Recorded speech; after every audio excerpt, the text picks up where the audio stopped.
벌써 뉴스 간지 생각보다 좀 됐습니다. 그래서 뉴스에서 혹시나 제가 가 있는 동안 오신 분이 계시다면 누군지 모르실 것 같아서 황영광 목사라고 합니다. 뉴스에서 지금 우리 중학생, 고등학생 아이들 같이 섬기고 있습니다. 같이 말씀 보겠습니다. 여러 가지로 항상 이제 교회 생활 많이 오래 하셨으니까 항상 교회가 이런 게 문제다, 저런 게 문제다 라는 이야기 하는 거 많이 들어보셨을 겁니다. 그렇죠? 이런 게 문제다, 저런 게 문제다. 그래서 이렇게 해야 된다, 저렇게 해야 된다. 문제 진단을 어떻게 하느냐에 따라서 어떻게 그 문제를 치료해야 할지가 해답이 나오겠죠. 그래서 여러 가지로 문제를 진단을 하곤 합니다. 2008년에 벌써 12년이나 됐네요. 엊그제 같은데 2008년에 미국 서부 캘리포니아에 있는 웨스트민스터 신학교라는 곳에서 조직신학 교수로 섬기고 있는 마이클 호튼이라는 유명한 교수가 있습니다. 근데 이분이 책을 한 권 출판했어요. 책 이름이 Christless Christianity였습니다. 그리스도가 없는 기독교. 그리스도가 없는 기독교였습니다. 책 읽으실 때 좋은 저자를 알아두시면 무슨 책 봐야 될지 모를 때 도움이 좀 되거든요. 그래서 마이클 호튼이라고 하시면 내용이 좀 어려울 수는 있지만 혹시 관심 있는 주제가 이 사람 이름으로 나온 게 있다면 한번 눈여겨보시는 것도 나쁘지 않을 것 같습니다. 그래서 소개하는 의미에서도 알려드립니다. 그래서 마이클 호튼 이 교수님이, 조직신학 교수님이 그리스도 없는 기독교란 책을 쓰셨습니다. 그리고 표지가 사실 굉장히 인상적이었는데요. 저희 최후의 만찬 그림 다 아실 겁니다. 예수님이 중앙에 있으시고, 그렇죠? 제자들이 이렇게 예수님께로 기대어서 함께 만찬 자리를 함께하고 있는 모습들이 제자들마다 다양하게 표현된 그 그림 아실 겁니다. 근데 그 책 표지가 어떻게 되어 있냐면 그 중앙 부분, 예수님 부분만 오려냈어요. 예수님을 오려내고 하얀 종이가 되게. 그래서 최후의 만찬은 있는데 거기에 주인공이신 예수님이 없는 장면을 그 책 표지로 썼습니다. 상당히 인상적이고 기억에 정말 많이 남는 것이어서 설교를 준비하면서도 그렇고 요즘 제가 좀 많이 묵상하는 내용도 그렇고 해서 좀 꺼내서 다시 봤던 것 같습니다. 어쨌든 이분이 진단하는 이 당시에 12년 전인데 진단하는 기독교의 문제는 우리가 이름이 기독교인데 그리스도를 찾아볼 수가 없다라는 것이었습니다. 예수님 어디 갔지? 혹시나 우리가 왜 기독교인지 한국말로 모르시는 분이 행여나 한 분이라도 있으실까 해서 굳이 말씀드리면 다 아시겠지만 기독은 한자어로 그리스도를 음차한 겁니다. 그러니까 결국 그리스도교를 이제 한자말로 바꾼 게 기독교인데 그리스도 없는 기독교라는 말처럼 정말 얼마나 역설적인 표현이 또 있을까 싶습니다. 예수님 때문에 교회가 생겼고 예수님 때문에 다시 살게 되었고 예수님 때문에 신앙을 고백하게 되었고 예수님 때문에 함께 모여서 교회라는 이름으로 예배하게 되었고 흩어졌을 때는 예수님을 믿기 때문에 그리스도인으로서 그 정체성을 붙들고 살아가는 사람들이 되었는데 어느덧 열심히 살아가다 보고 열심히 모이다 보고 열심히 예배하다 보니까 희한하게도 그리스도라는 주인공은 사라져버린 이름만 그리스도교가 되어버렸다고 이야기를 하고 있는 것이죠. 그분의 진단은 그랬습니다. 사실 이분의 이 책이 나오기 2년 전, 2006년입니다. 14년 전이죠, 지금부터. 14년 전에 또 한 분, 영국의 복음주의자 중에 거성이 있습니다. 존 스토트 목사님이라는 분인데 이분이 쓰신 그리스도의 십자가라는 책은 꼭 일독을 하셨으면 좋겠습니다. 아무튼 이분이 크리스티애니티 투데이 잡지 유명한 거 아시죠? 그 잡지랑 인터뷰를 했습니다. 근데 인터뷰에서 기자가 이렇게 질문했습니다. 그래도 그동안 상당히 많이 성장하지 않았습니까? 어떻게 생각하십니까? 우리 교회가 복음주의가 전체적으로 많이 성장하지 않았습니까? 그래도 예수님 중심, 그래도 성경 중심, 그래도 하나님의 영광 중심으로 신앙생활을 하고자 하고 교회를 일으키고자 하는 이 무브먼트, 운동이 그래도 많이 성장하지 않았습니까? 존 스토트가 일침을 놨습니다. 알맹이 없는 성장이다. 여기서 이분이 말했던 그 알맹이가 그리스도였습니다. 그러니까 성장 자체를 부정한 건 아니었어요. 성장 자체가 나쁘다는 것도 아닙니다. 그런데 알맹이가 빠져 있습니다. 그러면 정말로 사실 힘들게 되겠죠. 영양실조에 걸렸는데 키만 멀찍하게 크면 운동하다가 뼈 그냥 바로 부러지죠. 저희가 속이 빈 강정이 되어버린 것이 아닌가 하고 존 스토트 목사님도 동일하게 걱정을 했던 것을 보게 됩니다. 안타깝게도 적어도 제 눈에는 12년, 14년 각각 마이클 로튼 교수님과 존 스토트 목사님과 이렇게 인터뷰하고 쓴 책의 내용과 비교했을 때 현재도 동일한 진단이 가능할 것 같다는 생각이 사실은 듭니다. 그래서 오늘 말씀을 통해서 그리스도는 과연 우리의 신앙에서, 우리의 교회에서 어느 위치에 있는가를 한번 점검해보고 다시 한번 그분께로 우리의 초점을 맞추는 시간이 되었으면 하는 마음에서 오늘 말씀을 준비했습니다. 그래서 같은 질문으로, 우리 제목과 같은 질문으로 설교를 시작해보고자 합니다. 누구를 바라보시겠습니까? 오늘 말씀 앞부분은 그 오병이어에 대한 부분입니다. 바로 딱 보시면 아시겠지만 예수님께서 놀라운 기적을 쭉 많이 행하셨는데, 특히나 오늘 말씀, 그 예수님께서 무리를 걸으신 재밌는 말씀이죠. 굉장히 흥미롭고 재밌는 말씀인데, 이 말씀 바로 앞부분은 5,000명을 먹이신 이야기입니다. 제자들은 거기에서 어떤 일이 이루어졌는지 예수님 바로 옆에서 굉장히 밀접하게 볼 수 있었습니다. 그 사건을 조금 이렇게 기억을 해보시면, 빌립한테 예수님께서 어떻게 하면 이 수많은 사람들을 먹일 수 있겠냐라고 이렇게 한번 시험해 보신 것도 아마 기억이 나실 거예요. 그러니까 그 상황에서 제자들의 고민이 무엇이었고, 예수님은 그 문제를 어떻게 해결하셨고, 그리고 떡 5개와 보리떡 5개와 물고기 2마리가 어디서 왔으며, 그리고 그것을 예수님께서 어떻게 축사하시고 어떻게 떼시고, 그리고 나서 12광주리가 넘게 남았던 그 모든 과정들을 가장 함께 예수님과 있었던 제자들은 바로 옆에서 볼 수 있었습니다. 그렇죠? 5,000명 중에 5,000번째 사람은 어쩌면 몰랐을 수도 있어요. 자기가 먹는 떡이랑 자기가 먹는 물고기가 언제 어디서 어떻게 왔는지, 뭐 어느 세월에 이 어린애가 가가지고 그거 바치고 예수님이 언제 축사하시고, 5,000명이 뭡니까? 거의 2만 명이라고 보통 우리가 산정을 하는데 2만 명이나 되는 사람들이 있는데 앞에서 뭐 하는지 안 보이죠? 스크린이 있었던 것도 아니고. 아마 그 사람들은 그냥 받아서 먹었고 기뻐하였을 것 같습니다. 하지만 제자들은 거기에서 보고 알고 있었습니다. 마치 가나 혼인잔치에서 그 물을 떠날랐던 하인들만 포도주의 출처를 알 수 있었던 것과 비슷해 보입니다. 그 제자들, 그 모든 것을 보았던 제자들, 예수님이 어떤 분이고 예수님이 이제 진짜 어떤 사람인지 알 것 같은 제자들, 정말로 전율이 흐르는, 정말로 하나님께서 이분을 통해서 역사하시는 것이구나 라는 사실을 의심할 여지 없이 바로 곁에서 보았던 제자들이 오늘 배를 탔습니다. 예수님께서 먼저 이 제자들을 배에 태워서 보내셨습니다. 그리고 홀로 기도하셨습니다. 그리고는 밤 4경이 되었습니다. 그 당시에 로마 보통 시계로 생각을 하는데요, 4분의 1로 밤 6시부터 이튿날 아침 6시까지 12시간이죠. 그거를 4등분을 했어요. 그래서 4경이라고 하면 4번째니까 새벽 3시부터 새벽 6시까지입니다. 그러니까 한창 많이 졸리고 힘들 때입니다. 그렇죠? 그러니까 배 젓기도 아마 힘들었을 것 같습니다. 그리고 그 뜻은 뭐냐면, 늦은 저녁에 배를 타고 갈릴리 바닷가에서 건너편으로 가려고 했을지라도 꽤나 중반이나 상당히 어떻게 이렇게 배를 가지고 어떻게 해볼 도리가 없는 물의 상당히 한복판에 와 있었다라는 것을 저희가 좀 생각해 볼 수 있습니다. 그 상황에서 갑자기 생각지도 못했던 역풍이 불기 시작합니다. 그렇죠? 지금 건너편으로 가야 되는데 바람이 배에 맞서서 불기 시작했습니다. 폭풍우가 치기 시작했습니다. 파도가 강하게 치기 시작했습니다. 제자들은 두려움에 떨었습니다. 어찌할 바를 몰랐습니다.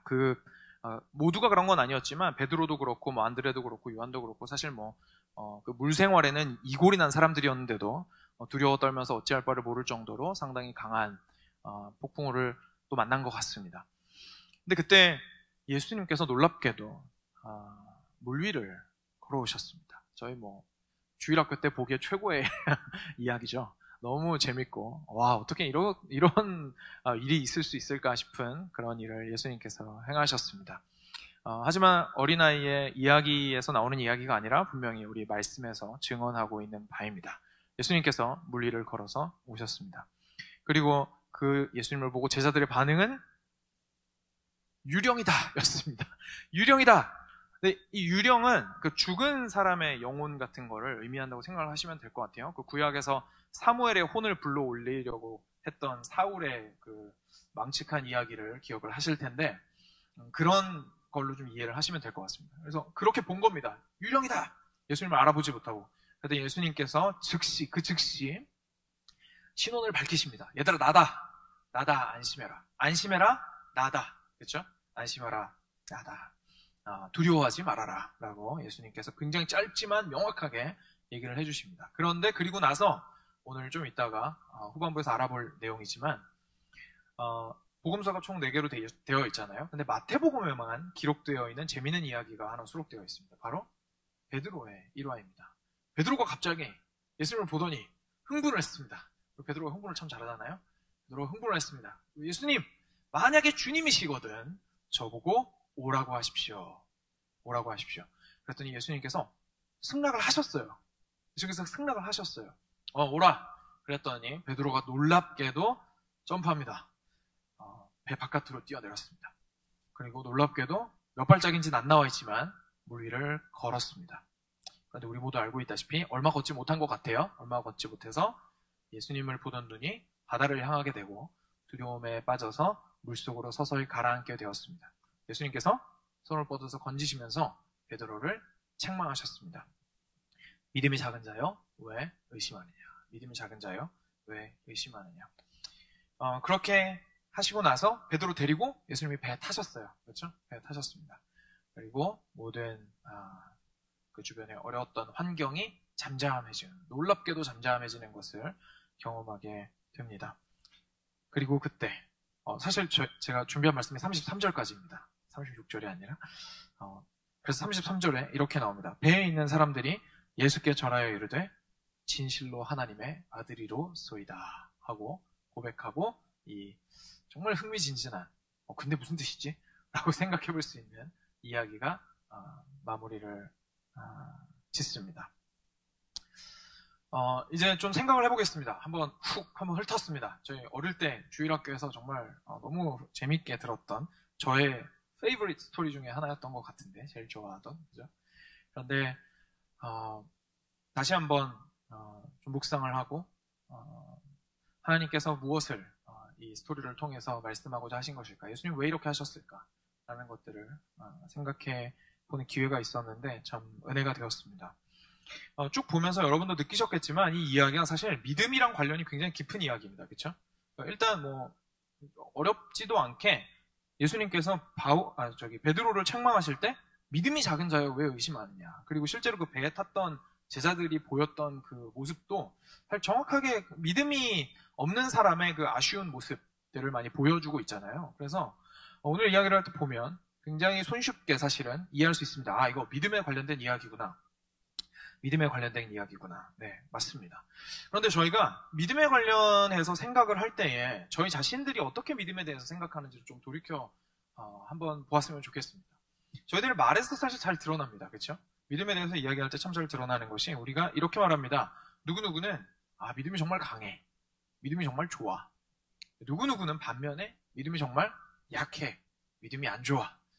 저희가 저희한테 일이 주어졌을 때 제가 믿음이 약해서 라고 말할 때도 많이 있죠. 제가 믿음이 약해서 그 일을 제가 감당하기 힘들 것 같습니다. 네, 그럴 때도 있습니다. 그러니까 쉽게 말해서 우리가 믿음에 대해서 생각할 때 강한 믿음이 있고 약한 믿음이 있는 것 같아요. 그죠? 근데 거기서만 끝나는 게 아니라 거기에는 그에 따른 결과가 주어집니다. 믿음이 강하면 왠지 기도응답도 더 잘 될 것 같고, 믿음이 강하면 하나님 더 자주 만날 것 같고, 믿음이 약하면 내가 믿음이 약해서 기도응답도 더 안 될 것 같고, 믿음이 약하니까 하나님을 만나지도 못하는 것 같고, 믿음이 강하고 믿음이 약하고 어떤 굉장한 스펙트럼이 우리 가운데 있어서 그것들을 우리를 좀 차이를 만들어내 주는 것 같습니다. 그렇죠? 그런데 반대편 이야기도 사실 들어보셨을 거예요. 반대편에서 이렇게 말하는 사람도 있습니다. 누가 핀잔을 줍니다. 기도를 하고 안 믿고 이렇게 시무룩해 있으니까 그럼 너 믿음이 약해서 그래. 좀 더 믿음을 좀 세게 가지고 주님을 끝까지 믿어봐. 그러면 이제 꽁했던 사람이 화가 나서 얘기합니다. 네가 어떻게 나의 믿음을 판단하냐? 믿음은 내 마음에 있는 건데 오직 하나님만 아시는데, 하나님이 내 믿음이 어떤지 아시는데 당신이 어떻게 내 믿음이 강한지 내 믿음이 약한지 어떻게 판단합니까? 라고 이야기를 하는 적이 있으셨을 수도 있고 들어보신 적도 있을 겁니다. 그렇죠? 이게 사실 좀 다른 이야기 같은데 저희 안에 혼재되어 있는 것 같아요. 제가 볼 때는. 그래서 어떨 때는 믿음은 그래 뭐 강하고 약한 게 없는 것 같아. 근데 또 어떨 때는 그래도 좀 차이가 있는 것 같은데, 그렇죠? 그래도 좀 차이가 있는 것 같은데. 약간 정리가 안 되는 부분들이 좀 있는 것 같습니다. 저희가 생각하는 믿음, 혹시 어떻게 믿음을 생각하시는지 모르겠습니다. 오늘 이 본문을 통해서, 그리고 성경 전체를 사실 찬찬히 살펴보면 제가 오늘 말씀드리고자 하는 것은, 믿음은 바로 무엇을 보느냐의 문제라는 것을 좀 말씀드리고 싶습니다.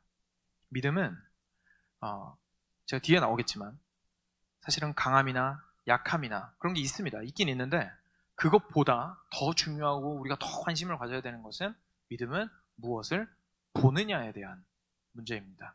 믿음과 시야는 굉장히 밀접한 연관을 가지고 있습니다. 첫 번째로는 무엇을 보느냐, 그리고 두 번째로는 그 본 것을 어떻게 보느냐. 그렇죠? 무엇을 보느냐, 그리고 그 본 것을 어떻게 보느냐가 믿음과 굉장히 큰 차이가 있습니다. 그리고 먼저 조금 이 두 가지를 살펴보기 위해서 제가 여러분들의 관심을 이끌고 싶은 것은, 바로 진정으로 우리가 무엇을 보고 있는지는 우리가 고난의 때, 고통의 때에 사실 잘 드러난다는 사실로부터 좀 시작을 해보고 싶습니다. 다시 한번 말씀드리지만, 제자들은 예수님을 이제까지 봐왔어요. 그렇죠? 처음 본 사람이 아니에요. 이제까지 봐왔습니다. 가나의 혼인잔치도 있었고요, 안진뱅이가 일어나는 것도 봤고요, 문둥병자가 깨끗해지는 것도 봤고요, 심지어 죽은 사람이 일어나는 것도 봤습니다. 그리고 제가 일부러 상세하게 5,000명 먹이신 이야기를 한 이유가 있는데, 그 이야기 어제 저녁에 봤습니다. 그렇죠? 그리고 가장 밀접하게 바로 옆에서 봤습니다. 무슨 일이 일어났는지 그보다 더 상세히 알 수 있는 사람은 없었습니다. 그 제자들이었습니다.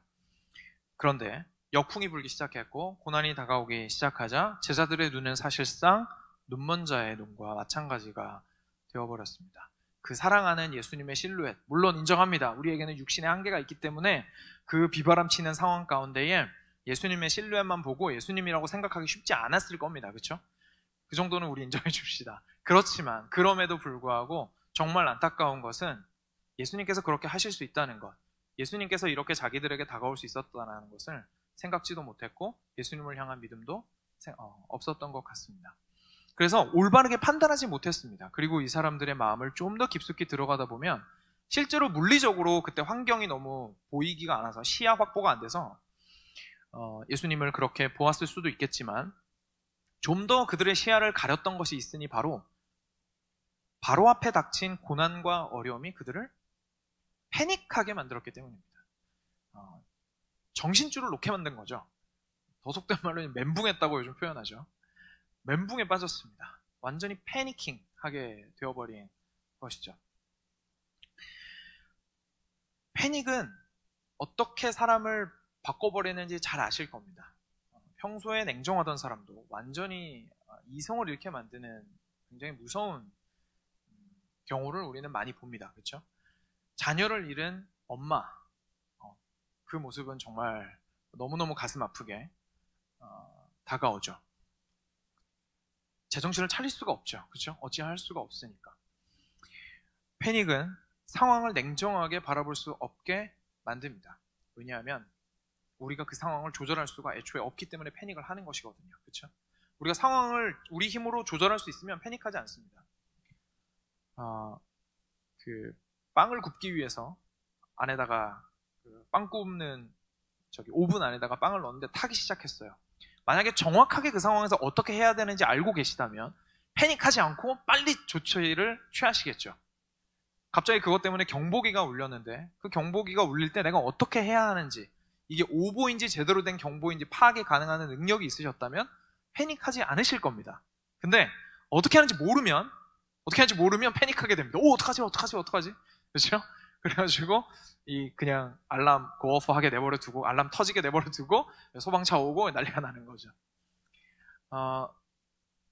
그리고 패닉을 할 때 제가 굉장히 깊이 느낀 한 사건이 있었습니다. 제가 중국에 있을 때 지진을 한번 경험한 적이 있었어요. 제가 상해에 있었는데 거기서 한 3시간 정도 떨어진 항저우라는 곳에 한 진도가 상당히 높았습니다. 5인가 6인가 되는 진도의 그 지진이 한번 때린 적이 있었는데, 태어나서 처음으로 제가 서 있는 집안이 흔들리는 걸 제가 경험한 거예요.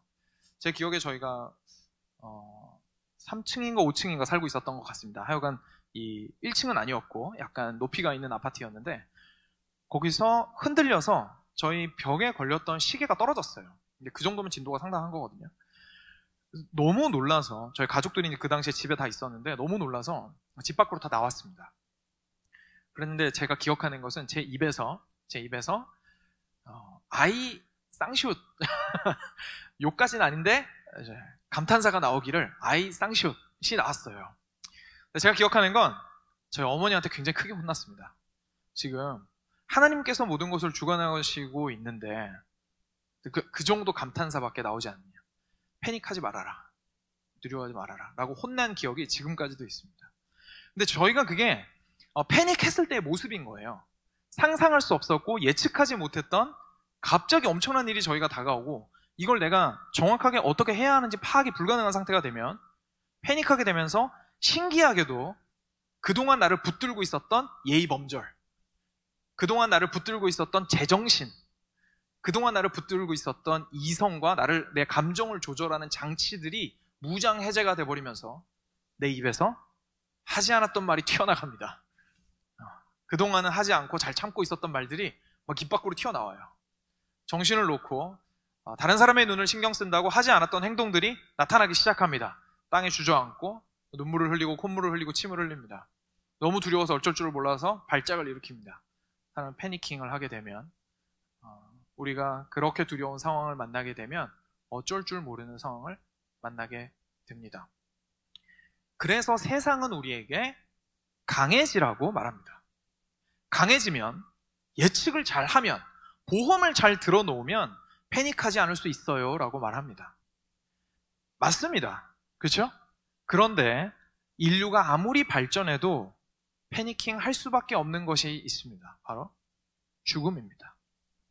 우리가 아무리 모든 것을 준비해도 우리의 남은 가족을 위해서 상조에 들어서 남길 걸 남기고 내 장례가 순조롭게 치러질 수 있도록은 할 수 있겠지만 궁극적으로 그 어떤 사람도 빌 게이츠든 팀 쿡이든 누구든 아니면 가장 가난한 홈리스든 그 누구도 피할 수 없고 동등하고 평등하게 맞이하게 되는 패닉할 수밖에 없는 상황이 있으니 바로 우리의 죽음입니다.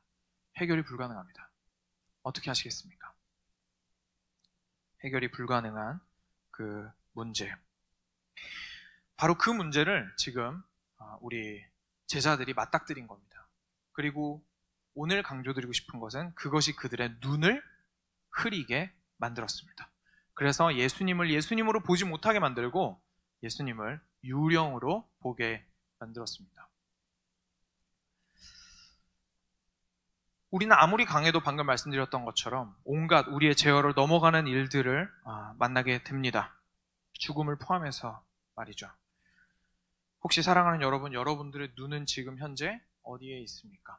지금 사실 코비드라는 우리 모두 좀 어렵고 제어 불가능하고 어찌할 바를 알 수 없는 이제 조금 익숙해져서 패닉까지는 아닐지 몰라도 그래도 확실히 사람을 불안하게 만드는 상황 가운데 우리 모두가 사실 처해 있습니다.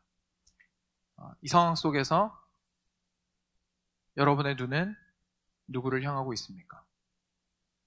지금 이 어려움의 상황이 또는 개인적으로 더 어려운 상황에 있으신 분들이 분명히 있을 겁니다. 이 상황 속에서 나의 모습은, 나의 눈은 어디를 향하고 있는 것으로 좀 느껴지십니까?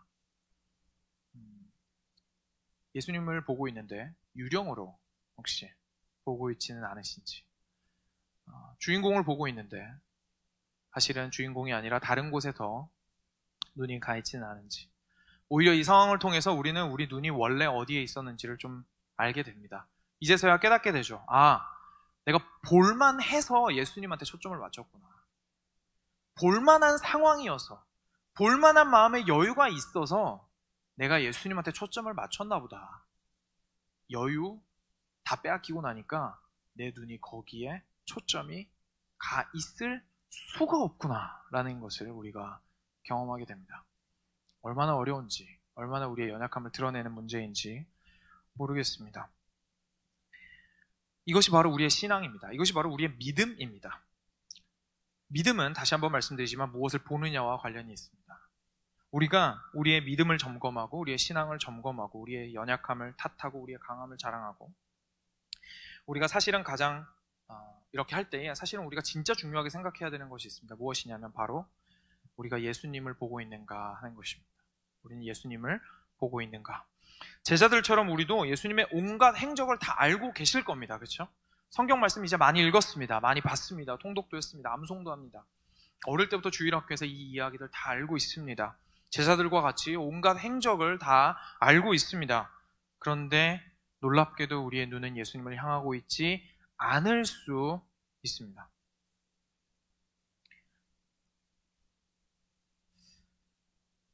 그것이 우리의 첫 번째 질문입니다. 과연 우리는 예수님을 보고 있는 것인지. 그것이 첫 번째입니다. 근데 두 번째, 우리 베드로 이야기를 통해서 이 질문에 대해서 좀 더 깊이, 좀 더 깊숙하게 우리 들어가 볼 수 있습니다. 그래서 우리 베드로 이야기 한번 들어가 보겠습니다. 앞서 말씀드렸던 것처럼 마태복음에서만 이 베드로 이야기가 나옵니다. 그래서 흥미로운 이야기를 연구하는 가치는 충분히 있는 것 같습니다. 짧게만 다시 한번 말씀드리면 예수님께서는 제자들을 안심시키셨어요. 그렇죠? 안심시키셨어요. 괜찮다, 나다. 두려워하지 말아라. 이제 말씀하셨습니다. 아마 소리치셨겠죠? 소리치셨습니다. 그랬더니 베드로도 소리쳤습니다. 만약 주님이시거든 저로 뛰어내리라고 해주십시오. 저도 걷고 싶습니다. 예수님께서 오라! 짧고 굵게 말씀하셨습니다. 베드로가 뛰어내렸습니다. 그런데 몇 발짝, 아마도 몇 발짝 못 가서 이렇게 가라앉기 시작했습니다. 왜냐하면 바다를 보고라고 말합니다. 바다를 보고. 바다를 보았기에 예수님을 향한 시야를 놓쳤고 그래서 물속으로 빠져들 수밖에 없었습니다. 예수님이 붙잡으셨습니다. 그리고 말씀하십니다. 믿음이 작은 자여 왜 의심하였느냐. 믿음이 작은 자여 왜 의심하였느냐. 이런 이야기입니다. 그런데 여기에 사실 저희가 생각지 못하는 굉장히 재미있는 어떤 부분이 숨어 있습니다. 여러분, 제가 질문을 한번 하겠습니다. 여러분, 베드로 믿음이 진짜 작았다고 생각하세요? 여러분, 베드로 믿음이 진짜 작았다고 생각하십니까, 혹시? 한번 진지하게 생각해 봅시다. 여러분 중에 몇 명이나 폭풍우 가운데 예수님 봤다고 물 밖으로 뛰어내리겠다고 말씀하실 수 있는 분 누가 있습니까? 베드로가 이런 모습을 이때만 보인 게 아니었어요. 베드로 엄청난 사람입니다. 베드로 예수님께서 십자가 죽음을 언급하시니까 베드로는 절대로 자기는 예수님을 그렇게 내버려 두지 않겠다고 호언장담을 했습니다. 근데 그때도 예수님 반응이 비슷했어요. 사탄아 내 뒤로 물러가라. 사탄아 내 뒤로 물러가라. 네가 하나님의 이름을 생각하지 않고 도리어 사람의 일을 생각하는구나. 꾸짖으셨습니다. 베드로요, 예수님이 붙잡히시던 날에 칼 빼든 사람이었습니다.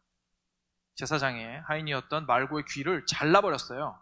여러분, 군인들이 거기에 있고 지금 피의자가 지금 잡혀가는 상황인데 옆에 제자가 칼을 빼서 여기는 귀를 잘라버린 거예요. 이게 엄청난 용기와 담력입니다. 충동이라고 안 좋게 표현할 수도 있겠지만 굉장한 사람인 건 확실한 것 같습니다. 열정은, 그렇죠? 못 말릴 사람이었어요. 그때도 예수님은 비슷한 반응을 보이셨습니다. 귀를 주어서 붙여주셨어요. 그리고 그렇게 하지 말라. 이것은 하나님께서 이미 다 예비하신 것이다. 하나님의 뜻을 이루려고 합니다라고 예수님께서 말씀하셨습니다. 제일 유명한 건 베드로가 3번 예수님 부인한 겁니다. 근데 그 전에 무슨 일이 있었는지 아실 거예요. 절대로 예수님을 버리지 않겠다고 호언장담을 했던 사람이 베드로입니다. 저희처럼 군인들이 군대에만 들어가 있던 시절이 아니었어요. 그렇죠? 군인들이 밖에서 다니던 시절입니다. 정확하게 군인들이 무슨 일을 하고 있고 어떤 힘을 가지고 있는지 알던 사람이 저 절대로 예수님 버리지 않습니다. 무슨 일이 있어도 저 예수님 따라갈 겁니다. 무슨 일인지 정확하게 이해 못하겠지만 일단 저는 예수님 그만큼 사랑합니다. 열정이 넘쳐서 고백했지만 결국은 3번 예수님을 부인하게 됩니다. 그리고 예수님께서 다시 회복시켜 주셨죠. 사랑하는 여러분, 만약에 우리가 믿음을 이야기할 때 우리가 기도한 것이 반드시 이루어질 거야 라는 그 확신을 강한 믿음이라고 여러분이 단순하게 생각을 하신다면 베드로는 강한 믿음의 소유자입니다. 사실. 그렇죠?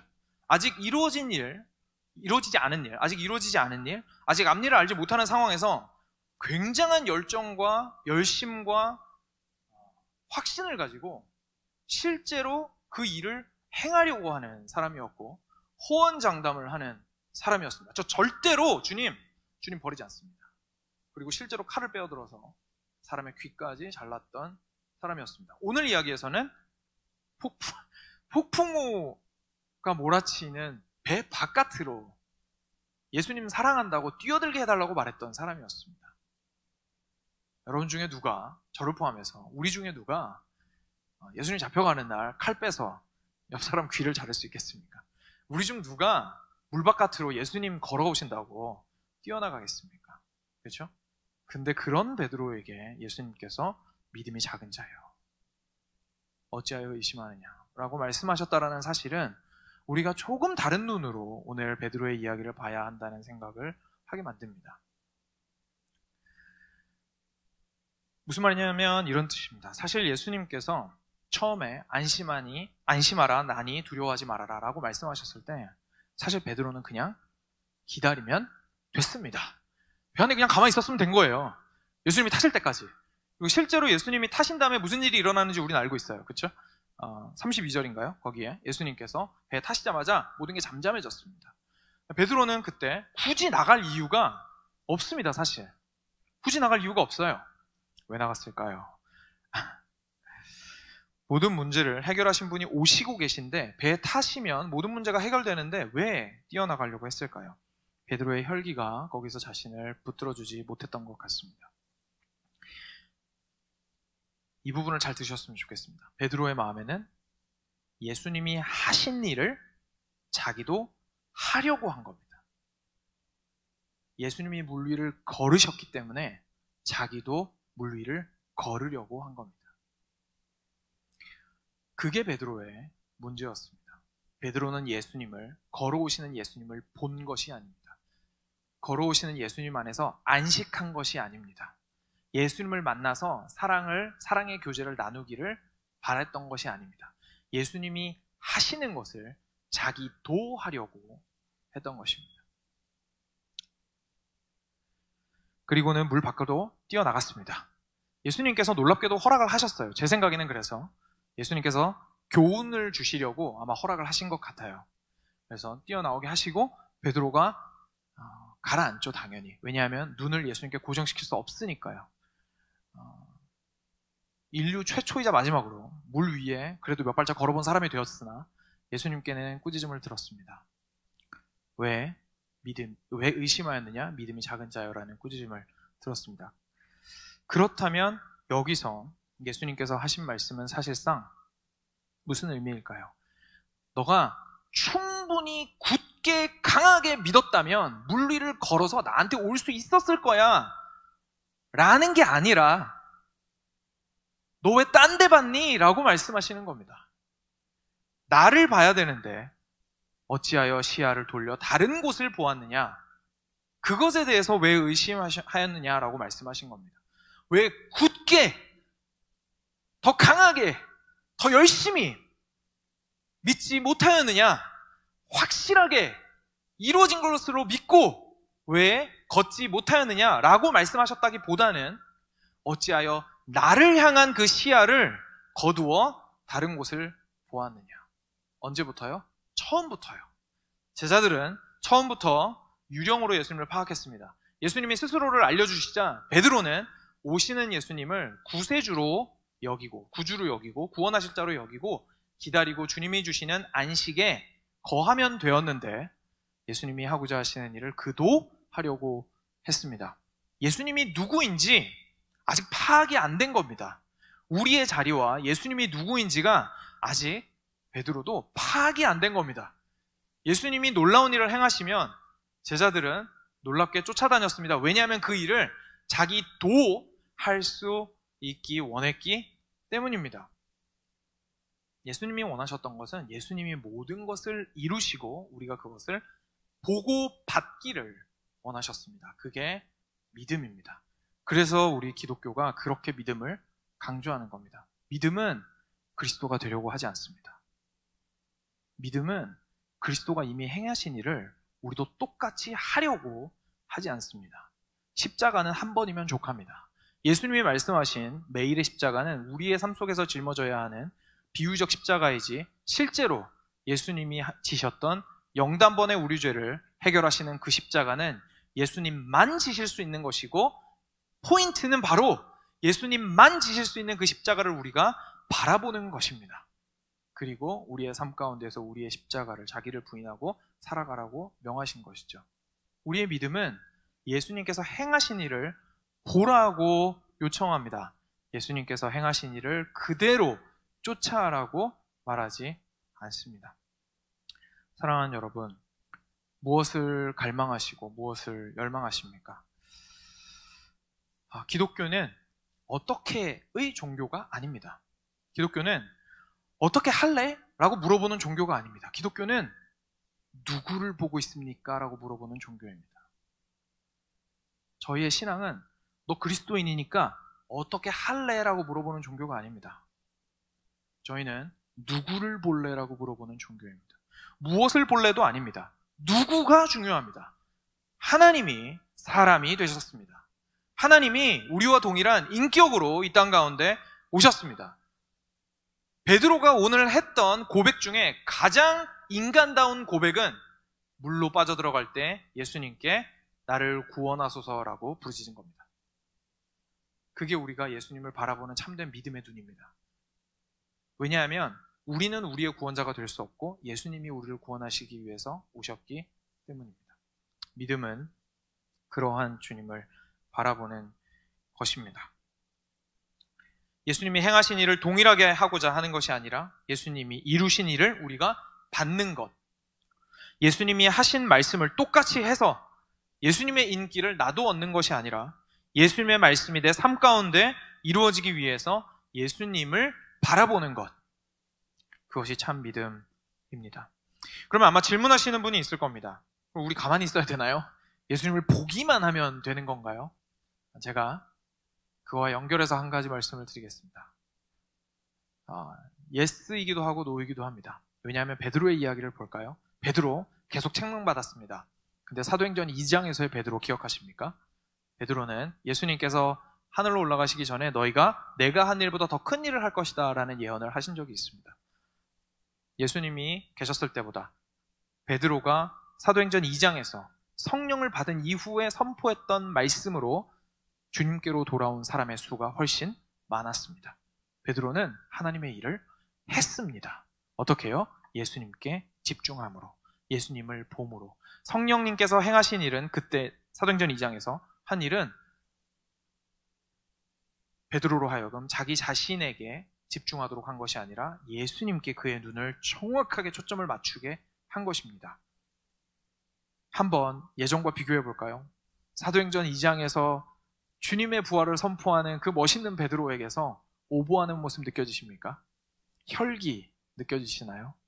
제어할 수 없는 열정 느껴지십니까? 없습니다. 그리스도께 붙들림 받은 베드로밖에 없습니다. 그리스도에게 시선을 고정시킨 베드로밖에 없습니다. 참 믿음을 가진, 이제는 예수님께 의심이 많은 자여라고 꾸짖음 받지 않아도 되는 베드로의 모습밖에 없었습니다. 베드로가 사도행전 2장에서 보여준 성령을 받은 이후에 예수님께 시선을 고정시킨 사람의 모습이 어떤지를 우리에게 증언해주고 있습니다. 의심하지 말라는 원어는 두 마음을 품지 말라는 뜻입니다. 베드로가 예수님을 시야에서 완전히 놓친 건 아니었습니다. 하지만 같이 보는 순간, 다른 것을 예수님과 같이 보는 순간 물이 빠지게 됩니다. 물에 빠지게 되어 있습니다. 시야를 예수님께 고정시키고 두 마음을 품지 않고 예수님을 바라보는 것. 그럴 때에 오늘 찬양에서도 함께 불렀던 것처럼 그의 나라와 그의 의를 먼저 구하라. 그리하면 이 모든 것을 너희에게 더하시리라 라고 하신 그 말씀이 우리 삶 가운데에서 이루어질 것입니다. 예수님께 초점을 맞추고 그리스도 없는 기독교가 아니라 예수님이 오히려 중심이 되시고 핵심이 되시고 우리의 초점의 중심에 있으신 주인공이 되는 놀라운 역사가 필요합니다. 다시 한번 그래서 질문하고 싶습니다. 여러분은 누구를 바라보고 계십니까? 여러분의 시야의 초점에는 누가 있습니까? 마지막으로 제가 처음에 두 가지를 말씀드렸는데 처음에는 누구를 보느냐가 중요하다고 말씀드렸고 사실 무엇을이라고 표현했는데 이제는 좀 더 정확하게 정정하겠습니다. 누구를 보느냐가 중요합니다. 누구를 보느냐가 중요하고 그것이 믿음이고요. 믿음이란 누구를 보느냐에 관련된 것이고 두 번째는 그 보이는 그분을 어떻게 보느냐의 문제입니다. 사실 이 부분에 정말 많은 시간을 할애해야 하지만 제가 좀 첫 번째 포인트로 정말 강조를 드리고 싶어서 대부분의 시간을 할애했고 두 번째는 짧게 좀 말씀을 드리겠습니다. 마지막으로 예수님은 어떤 분이실까요? 오늘 말씀에서 두 가지 정도로 우리가 살펴볼 수 있습니다. 첫 번째로는 먼저 찾아오셔서 안심시켜 주시는 예수님입니다. 우리 예수님은 먼저 찾아오셔서 안심시켜 주시는 예수님이었습니다. 예수님은 스스로를 드러내시는 분이십니다. 여기서 제가 강조하고 싶은 것은 하나입니다. 우리가 예수님을 찾아 나서는 제대로 된 예수님을 우리식으로만 발견할 수밖에 없습니다. 우리가 생각할 때 예수님은 착한 사람일 것 같아요. 그래서 우리 기준에서 착한 예수님을 찾으려고 합니다. 우리가 생각할 때 예수님은 이렇게 멋있는 사람일 것 같습니다. 그래서 그 멋있는 기준에 맞는 예수님을 찾아 나섭니다. 사실 우리가 해야 하는 것은 말씀드렸죠. 보는 것입니다. 보는 것은 보여지는 대상이 우리한테 보여지는 대로, 그 대상이 우리한테 말하는 대로 듣고 보는 겁니다. 예수님께서 성경에서 어떻게 드러나셨습니까? 오늘 말씀에서 어떻게 드러나셨습니까? 안심하다, 안심해라, 나니 두려워하지 말아라 라고 말씀하신 그 그리스도를 그대로 받으시는 것, 그분께 초점을 맞추어 보는 것, 그것이 예수님께로 다가가는 참 믿음의 모습입니다. 우리가 보아야 하는 예수님의 모습입니다. 예수님을 보아야 하고, 그럼 어떻게 보시겠습니까? 예수님이 당신을 말씀에서 드러내신 대로 우리는 예수님을 보아야 합니다. 두 번째로는 마지막에 제자들의 고백입니다. 진실로 하나님의 아들이로소이다. 진실로 하나님의 아들이로소이다. 대부분 이 문제에서는 문제가 없으시리라 생각을 합니다. 하지만 여전히 우리는 삶 가운데에서, 그리고 어쩌면 심지어 지식적으로도 이 부분에 동의하지 않으시는 분이 있을 수도 있습니다. 예수님은 단지 사람이었다. 예수님은 그냥 여러 현자 중에 한 명이었다고 생각하시는 분들 얼마든지 있을 수 있습니다. 우리 교회에서 신앙생활 열심히 하는 우리들이야 어떻게 보면 왜 그런 의문을 가지지? 라고 생각하실 수도 있을 겁니다. 그런데 실제로 제가 신학을 공부하고 있잖아요. 신학계에서나 예수님에 대해서 잘 연구하고 있는, 많은 연구를 하고 있는 학자들도 그렇게 얘기를 하는 경우가 많습니다. 그렇기 때문에 우리는 계속해서 예수님의 하나님 되심에 대해서 계속 집중할 수 있어야 합니다. 성경이 지속적으로 우리한테 그것을 보여주고 있기 때문입니다. 여러분의 예수님은 어떤 예수님이십니까? 예수님께 시선을 고정시키셨다면 첫 번째 질문에 대한 대답으로, 그럼 두 번째 질문에 대한 대답으로 그 예수님은 어떤 예수님이십니까? 예수님은 참 하나님이자 참 인간이시고 자기를 비워 전능자의 모습을 취하지 아니하시고 우리를 위해서 자기 목숨을 십자가에서 던지신 구주이십니다. 그리고 그 죽음을 박차고 일어나서 부활하신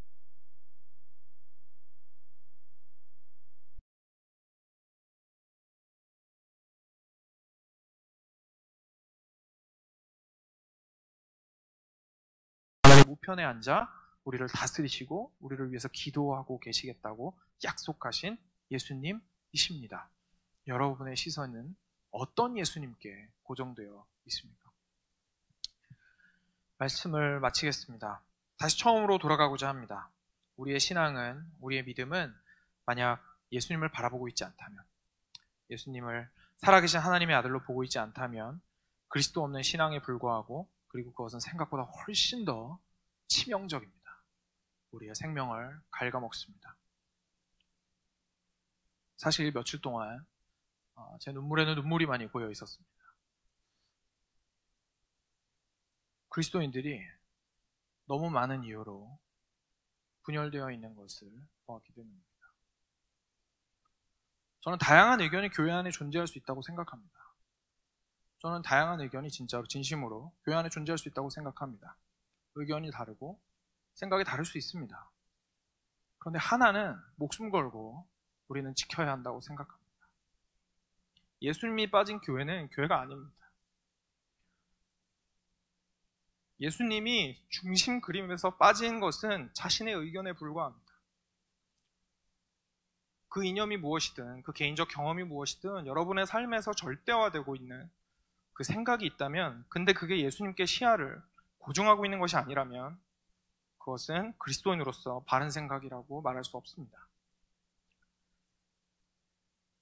아마 이 땅 가운데에서 모든 그리스도인이 다 화합해서 잘 지내는 것 찾아보기 힘들 수도 있습니다. 그렇죠? 이상일 겁니다. 천국 가서는 볼 수 있겠죠. 그렇지만 우리가 정말로 잊지 않았으면 하는 것은 어떤 의견을 가지고 계시든 그리스도를 중심에서 놓지 않으셨으면 좋겠습니다. 그리스도만을 보셨으면 좋겠습니다. 혹시나 말씀을 맺겠습니다. 그리스도와 같이 베드로처럼 위대한 일을 하려고 큰 포부를 혹시 가지고 계십니까? 아니면 커다란 일을 우리를 위해서 이미 이루신 그리스도를 바라보기 위해서 우리가 가진 것을 내려놓으시겠습니까? 그리스도께서 행하신 이적을 나도 똑같이 행하시렵니까? 아니면 이미 우리를 위해서 모든 이적을 행하신 그리스도를 바라보고 그 안에서 안식과 평안을 누리시겠습니까? 그리스도를 바라보시겠습니까? 자신을 바라보시겠습니까? 우리의 머리 되신 그리스도를 언제나 바라보았으면 좋겠습니다. 간곡히 부탁드립니다. 우리 교회에서는 그리스도의 자리가 확실하고 선명했으면 좋겠습니다. 그리스도가 빠진 그리스도의 교회가 아니었으면 좋겠습니다. 그리스도를 바라보는 것, 그리스도만을 바라보는 것, 그리스도를 하나님의 아들로 바라보고 집중하는 것, 그것이 믿음이기 때문입니다. 기도하겠습니다.